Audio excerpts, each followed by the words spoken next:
আসসালামু আলাইকুম প্রিয় দর্শক, এটা অগাস্ট মাসের 1 তারিখ আজকে।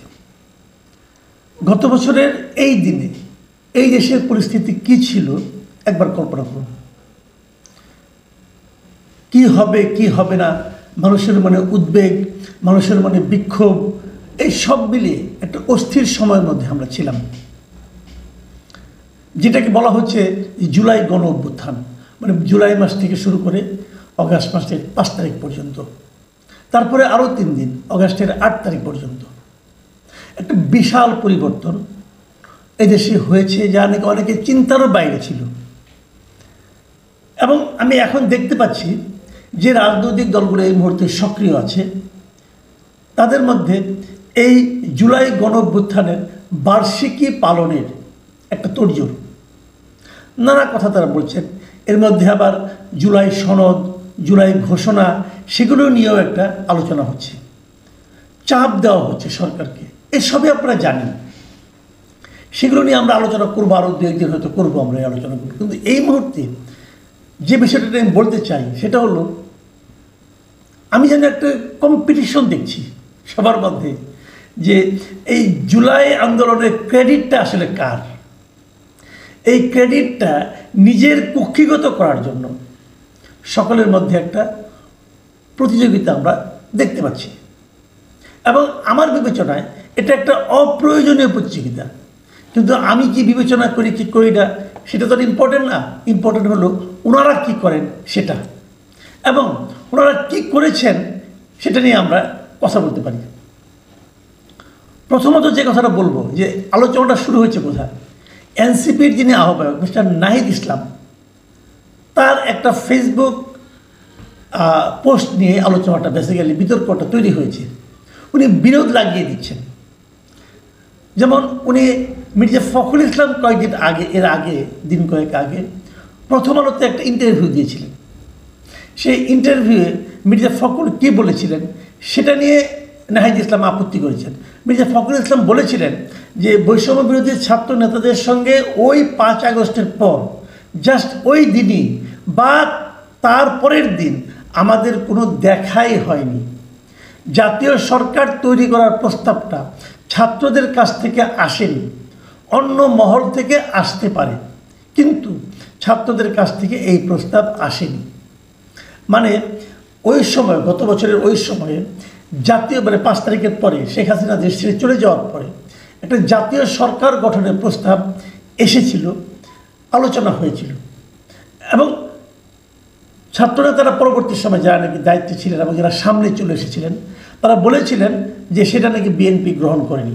এই জন্য একটা নাগরিকদের নিয়ে একটা সরকার গঠন করা হয়েছে। এই ব্যাপারে মির্জা ফখরুলের এই বক্তব্য যে না, ছাত্রদের কাছ থেকে কোনো প্রস্তাব আসেনি এবং তাদের সঙ্গে তাদের দেখাই হয়নি। ঠিক এই বিষয়টা নিয়ে 31 তারিখে দুপুর 12টা 11 মিনিটে নিজের ভেরিফাইড ফেসবুক পেজে নাহিদ ইসলাম একটা পোস্ট দেন। মানে গতকালকে কথা বলছি আমি। তিনি লিখেছেন যে বিএনপির মহাসচিব মির্জা ফখরুল সম্প্রতি একটা সাক্ষাৎকারে বলেছেন জাতীয় সরকারের কোনো প্রস্তাবনা ছাত্রদের পক্ষ থেকে দেওয়া হয় নাই, অন্য কোনো মাধ্যম থেকে এসেছিল। তার এই বক্তব্যটি সত্য নয়। তবে মির্জা ফখরুল যে কথা বলেছেন সেটাকে অসত্য বলে অভিহিত করছেন নাহিদ ইসলাম, এবং নাহিদ ইসলাম নিজের মতো করে ব্যাখ্যা করছেন। এবং তিনি কি বলেছেন শুনুন আপনারা। তিনি বলেছেন 5 আগস্ট রাতের প্রেস ব্রিফিংয়ে বলেছিলাম আমরা অন্তর্বর্তীকালীন জাতীয় সরকার করতে চাই। সেই প্রেস ব্রিফিংয়ের পর বিএনপির ভারপ্রাপ্ত চেয়ারম্যান তারেক রহমানের সঙ্গে আমাদের ভার্চুয়াল মিটিং হয়। সেখানে বৈষম্য বিরোধী ছাত্র আন্দোলনের পক্ষ থেকে জাতীয় সরকার ও নতুন সংবিধানের প্রস্তাব দেওয়া হয়েছিল। তারেক রহমান এ প্রস্তাবে সম্মত হননি এবং নাগরিক সমাজের সদস্যদের নিয়ে নির্বাচনকালীন অন্তর্বর্তী সরকার গঠনের সাজেশন দেন। আমরা ডক্টর মোহাম্মদ ইউনূসের কথা বলি প্রধান উপদেষ্টা হিসাবে। এবং নাহিদ তার পোস্টে আরও বলেন 7 আগস্ট ভোরবেলা বিএনপির মহাসচিব মির্জা ফখরুলের বাসায় আমরা ওনার সাথে অন্তর্বর্তী সরকার ও উপদেষ্টা পরিষদ নিয়ে আলোচনা করি। দেখুন, 7 তারিখে মির্জা ফখরুলের বাসায় তারা মিটিং করেছেন বলে নাহিদ ইসলাম দাবি করেন। আর মির্জা ফখরুল বলতেছেন যে 5 আগস্ট বা জাস্ট ওর পরের দিন, ওই দিন বা তারপরের দিন তাদের সঙ্গে তাদের দেখাই হয়নি। দুটোই কিন্তু সত্য হতে পারে কী হবে? মির্জা ফখরুল বলেছেন 5 আগস্ট এবং তারপরের দিন মানে 6 আগস্ট পর্যন্ত দেখা হয়নি, কিন্তু 7 আগস্ট দাবি করছেন যে নাহিদ ইসলাম দেখা করেছেন ওনার বাসায়, মির্জা ফখরুলেরই বাসায়। তো দুটোই কিন্তু সত্য হতে পারে, কিন্তু এটা নিয়ে কিন্তু কোনো আলোচনা নাই। আলোচনা যেটা হচ্ছে সেটা হলো যে পরস্পরকে দোষারোপের একটা প্রবণতা আমি দেখতে পাচ্ছি। পরস্পরকে অসত্য বলেছেন, এরকম মানে মিথ্যা বলেছেন, এ ধরনের একটা মানে অভিযোগ করার আমি প্রবণতা দেখতে পাচ্ছি। মির্জা ফখরুল কিন্তু পরবর্তীতে মির্জা ফখরুলকে জিজ্ঞাসা করা হলে, নাহিদ ইসলামের এই বক্তব্য জিজ্ঞাসা করা হলে মির্জা ফখরুল কিন্তু সরাসরি প্রথম আলো পত্রিকাকে বলেছেন যে নাহিদ ইসলাম যে দাবি করেছেন সেটা ঠিক নয়, বললেই তো আর হবে না। জাতীয় সরকারের ব্যাপারে আমাদের দল থেকে কোনো কথা বলা হয়নি, তারেক সাহেবের সঙ্গে তাদের কথা হয়েছে কিনা সেটা আমার জানা নাই। তো এই হলো অবস্থা, মানে এমন একটা বিষয় নিয়ে তারা বিতর্কে জড়িয়ে পড়েছেন যেটা নিয়ে বিতর্ক করার কোনো প্রয়োজনই নেই। মানে ছাত্ররা জাতীয় সরকার করার প্রস্তাব দিয়েছিল, বিএনপি সেটা গ্রহণ করেনি, তো সমস্যা কী হয়েছে? সমস্যাটা কী হয়েছে?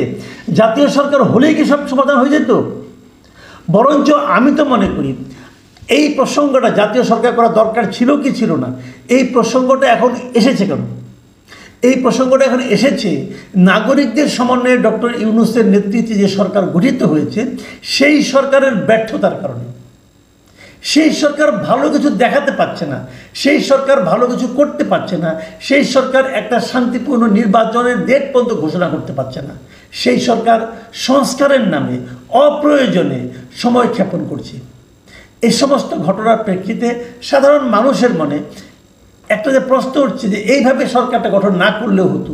এই জন্যই কিন্তু এই দায়টা এড়ানোর জন্য ছাত্ররা বলতে চাচ্ছে যে আমরা কি জাতীয় সরকার করতে চেয়েছিলাম। জাতীয় সরকার হলে এর চেয়েও খারাপ কিছু হতে পারতো, অথবা হতে পারতো না, আমি জানি না। তারেক রহমান সাহেব কী ভেবে বলেছেন, এবং তারেক রহমান সাহেব যে কথাটা বলেছেন যে জাতীয় সরকারের দরকার নেই, এই বক্তব্যটা যে ভুল তাও তো আমি মনে করি না, ঠিকই তো আছে। আপনি জাতীয় সরকার করলে তো এটা দীর্ঘমেয়াদী থাকার ব্যাপার হতো এবং আরও হাউকাও রাখতে পারতো। বরঞ্চ যদি এই সরকারটাই ঠিক সময় নির্বাচন দিয়ে দিত, যদি এটা নিয়ে নির্বাচনকে প্রলম্বিত করার কোনো প্রবণতা না দেখাতো, সেটাই কি সবচেয়ে ভালো হতো না? সেটাই হতো। কিন্তু আমার কাছে মনে হয়েছে এই বিতর্কটাই আসলে অপ্রয়োজনীয়। আবার এই নাহিদ ইসলাম একই স্ট্যাটাসে কিন্তু আরেকটা বিতর্ক তৈরি করেছে যে ইসলামী ছাত্র শিবিরের কেন্দ্রীয় নেতা আবু সাদিক কায়েমের ব্যাপারেও তারও কিছু সমালোচনা সে করেছে। এটা আবার হয়েছে কিভাবে, যে একটা টকশোতে শিবির এই ব্যাপারে উনি কীভাবে লিখেছেন সেটাই বরং পড়ে শোনাই। উনি বলেছেন যে শিবির নেতা সাদিক কায়েম সম্প্রতি একটা টকশোতে বলেছেন ছাত্র শক্তির গঠন প্রক্রিয়ায় শিবির যুক্ত ছিল, শিবিরের ইনস্ট্রাকশনে আমরা কাজ করতাম, এটা মিথ্যাচার। তার মানে সাদিক কায়েম একটা মিথ্যা কথা বলে। সাদিক কায়েম কোনো একটা টকশোতে এটা হয়তো বলতে পারে। এই বিষয়টা নিয়ে আবার দেখলাম যে প্রবাসী সাংবাদিক জুলকারনাইন শাহের তিনিও আবার সাদিক কায়েমের পক্ষ নিয়েছেন কিছুটা। তো এইরকম যে ব্যবস্থা, এটার মধ্যে কি আছে? এবং উনি ব্যাখ্যা করেছেন যে তারা যখন ছাত্র শক্তি গঠন করে সেটা কারা করেছে, তারা একটা প্রতি সপ্তাহে একটা বৃহস্পতিবার একটা মানে আপনার বৈঠক করতো, একটা আলোচনা করতো। সেই আলোচনার থেকে ওখানে যারা বসতো তারা, তারপরে আপনার ওই যে নূরের যে সংগঠন ছিল সেখান থেকে যারা বেরিয়ে এসেছিল তাদেরকে মিলে ওনারা স্টাডি সার্কেলের লোকগুলি মিলে তারপরে তারা সেখান থেকে এই ছাত্র শক্তিটা গঠন করে। হতে পারে গঠন প্রক্রিয়া, সেই গঠন প্রক্রিয়া সাদিক কায়েম যে ছাত্র শিবির ছিল কি ছিল না এটা নিয়ে বিতর্ক থাকতেই পারে, কিন্তু প্রকাশ্যে এটা নিয়ে ফেসবুকে স্ট্যাটাস দেওয়ার মাধ্যমে কী হলো, একটা বিরোধ তৈরি হলো। এখন আপনারা প্রশ্ন করবেন, আমি নিজেকেও প্রশ্ন করি যে এনসিপি যে পার্টিটা এরা বিএনপির সঙ্গে বিরোধ তৈরি করছে, এরা ছাত্র শিবির মানে জামাতের সঙ্গে বিরোধ তৈরি করছে, আসলে কি তারা সবার সঙ্গে বিরোধ তৈরি করছে কেন? তারা কি এত বড় কোনো দল, এত বড় কোনো রাজনৈতিক শক্তি যে এদের সবার সঙ্গে বিরোধ তৈরি করলে তাদের অবস্থান আরও ভালো হবে? নাকি তারা এই দলগুলিকে ছোট করে দেখাতে চাচ্ছে? নাকি এর মধ্যে কোনো নাটক আছে? এটা নিয়েও কিন্তু সামনে এনসিপির একটা প্রোগ্রাম আছে শহীদ মিনারে, সেই শহীদ মিনারের প্রোগ্রামে কত লোক হবে এটা বলা যাচ্ছে না। এখন আমরা অনেকেই বলে থাকেন এটা অনেকেই নানাভাবে বলেন যে সারা যে দেশের বিভিন্ন জেলায় এনসিপির সমাবেশে যে লোকজন দেখানো হচ্ছে এর মধ্যে নাকি অনেকেই শিবিরের লোক, নাকি এখন শিবিরের সঙ্গে এরকম একটা দৃশ্যত এক ধরনের নাটক করে যে আমরা শিবিরের সঙ্গে বিরোধ তৈরি করলাম, তারপরে শিবির তাদেরকে লোক দিল, দেওয়ার ফলে দেখানো হলো যে আমাদের এখানে অনেক লোক। এটাও হতে পারে, এটা নাটকের একটা পার্ট হতে পারে, আমরা ঠিক জানি না আসলে কি। কিন্তু আমি যেটা বলতে চাচ্ছি, যে বক্তব্যটা আমার মূল বক্তব্য, যেটা বলে আমি শেষ করব, সেটা হলো ভাই আপনারা ক্রেডিট নেওয়ার চেষ্টা কেন করছেন? এই আন্দোলনটা কি আপনাদের ছিল? না, আপনাদের আন্দোলন ছিল কেবলমাত্র এবং কেবলমাত্র যে কোটা বিরোধী আন্দোলন, এবং কোটার দাবি যখন সরকার মেনে নিয়েছিল তখন কিন্তু আপনারা আন্দোলন প্রত্যাহার করে নিয়েছিলেন। এই আন্দোলনটা আপনাদের আন্দোলন প্রত্যাহার হয়েছে, কিন্তু জনগণের আন্দোলন তখনও ছিল। এই আন্দোলনটা আসলে জনগণের আন্দোলন। জনগণ আপনাদের মতো সামনে এসে ক্রেডিটটা দাবি করেনি, আপনারা বাই চান্স দাবি করে বসেছেন। এই হলো যে জিনিস, আপনারা আন্দোলন প্রত্যাহার করেননি।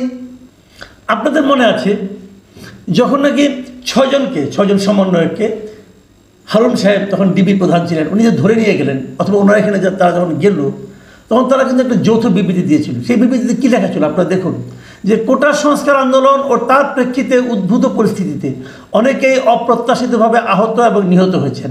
তাছাড়া রাষ্ট্রীয় স্থাপনায় অগ্নিসংযোগ সহ নানা সহিংস ঘটনা ঘটেছে। আমরা এ সকল অনাকাঙ্ক্ষিত ঘটনার তীব্র নিন্দা জানাই এবং সুষ্ঠু তদন্ত সাপেক্ষে দ্রুত বিচারের দাবি জানাচ্ছি। আমাদের প্রধান দাবি ছিল কোটার যৌক্তিক সংস্কার, যা ইতিমধ্যে সরকার পূরণ করেছেন। কোন সরকার? হাসিনা সরকার। এখন শিক্ষার সুষ্ঠু পরিবেশ নিশ্চিত করার লক্ষ্যে দ্রুত শিক্ষা প্রতিষ্ঠান খুলে দেওয়ার জন্য সরকারের প্রতি জোর আহ্বান জানাই। সার্বিক স্বার্থে আমরা এই মুহূর্ত থেকে আমাদের কর্মসূচি প্রত্যাহার করছি। কে কে সিগনেচার করেছেন? 1 নম্বর মোহাম্মদ নাহিদ ইসলাম, 2 নম্বর মোহাম্মদ সার্জিস আলম, 3 নম্বর হাসনাত আবদুল্লাহ, 4 নম্বর আবু বাকের মজুমদার, 5 নম্বর আসিফ মাহমুদ, 6 নম্বর নুসরাত তাবাসসুম। ওনারা স্বাক্ষর করেছেন, আন্দোলন প্রত্যাহার করেছেন। তাহলে তারপরে আন্দোলন হলো কেন? তারপরে আন্দোলন এরা করেনি, এরা করেছে সেই কোটা সংস্কার বিষয়ক আন্দোলন। আর এরপরে আন্দোলন যেটা হয়েছে এটা হলো সরকার পতনের আন্দোলন। সেটা এই 6 জনকে বাদ দিয়ে সাধারণ জনগণ করেছে, এবং সাধারণ জনগণের সে আন্দোলনে এরা এসে করে যুক্ত হয়েছে মাত্র। আন্দোলনটা ছিল জনগণের আন্দোলন, এবং সে আন্দোলনে ছাত্ররা ছিল, কোটা সংস্কারের আন্দোলনে যারা ছিল তারাও ছিল, সেখানে বিএনপি ছিল, জামায়াত ছিল, শিবির ছিল, ছাত্রদল ছিল, সবাই ছিল। কিন্তু এরা দাবি করছে যে এরাই সব কিছু করেছে। ভাই এত সহজ না। সারা দেশের মানুষের উপর আপনাদের কোনো নিয়ন্ত্রণ ছিল না, আপনারা বললেও আন্দোলন থামাতে পারতেন না। যেমন এই যে একটা বিবৃতি দিয়েছিলেন, সাইন তো করেছেন ভাই, বলবেন চাপের মুখে সাইন করেছি। কই, বিএনপির অনেক নেতাকে তো ধরে নিয়ে গেছিল, কেউ কি চাপের মুখে কোনো সাইন করেছিল? কাজে সেটা বলে লাভ নাই। আপনারা ওই ব্যাপার নেতা তখনও ছিলেন না, এখনও না। এই জিনিসটা মাথায় রাখতে হবে ভাই। অতীত আমরা সহজে ভুলে যাই না, মাত্র 1 বছর আগের কথা। দাবি করলেই দাবিদার হওয়া যায় না। প্রিয় দর্শক, এখন এই পর্যন্তই। আল্লাহ হাফেজ।